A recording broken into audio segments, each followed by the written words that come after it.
सूरत अल-कहफ में अल्लाह ताला ने जो इल्म का फितना जिक्र किया, उस फितने के बयान में हम यहाँ तक पहुँचे थे कि अल्लाह ताला ने मूसा अलैहिस्सलाम को खज़िर की सोहबत का हुक्म दिया कि आप जाइए और इनसे इल्म हासिल कीजिए। 3 वाक़यात पर मूसा बार बार कमेंट करते हैं, बावजूद ये कि खज़िर ने कहा था कि आप सब्र नहीं कर पाएंगे। तीसरी बार में दोनों के दरमियान जुदाई हो जाती है। खज़िर कहते हैं सउनब्बिउका बितअवील मा लम तस्तति अलैहि सब्रा, उन तीनों वाक़यात की मैं आपको अनक़रीब तावील बताऊंगा, उनके इंटरप्रिटेशन करूंगा जिस पर आप सब्र न कर सके। अम्मा सफ़ीना, रहा उस कश्ती का मामला जिन्होंने हमें फ्री में चढ़ाया था और हमने दरिया पार करने के बाद उनकी कश्ती तोड़ दी थी।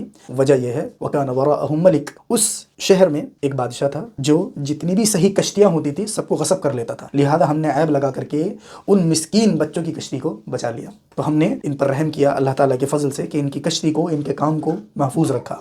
वो अम्मल गुलाम, और रहा उस बच्चे का मामला जिसको हमने कत्ल किया था, फ़काना अबवाहु मुमिनैन, उसके माँ बाप मोमिन थे। फ़ख़शीना अन युरहिक़हुमा तुग़यानन व कुफ़्रा, हमें अल्लाह ताला ने जो इल्म अता किया था उसमें ये बात वाज़ेह थी कि ये बच्चा बड़े होकर कुफ्र और तुग़यानी पर उभारेगा और अपने माँ बाप पर जुल्म करेगा। फ़अरदना, तो हमने ये चाहा, अन युब्दिलहुमा रब्बुहुमा खैरम मिन्हु ज़का, कि अल्लाह ताला इन दोनों माँ बाप को इससे बेहतर, इससे पाकीज़ा बच्चा अता करेगा। वो अक़रब रुहमा, और जो रिश्तेदारी को जोड़ने में ज़्यादा करीब होगा। और रहा उस दीवार का मामला जिसको हमने फ्री में सही कर दिया था, उसकी वजह यह है वो दीवार 2 ऐसे बच्चों की थी जिनका बाप नेक था।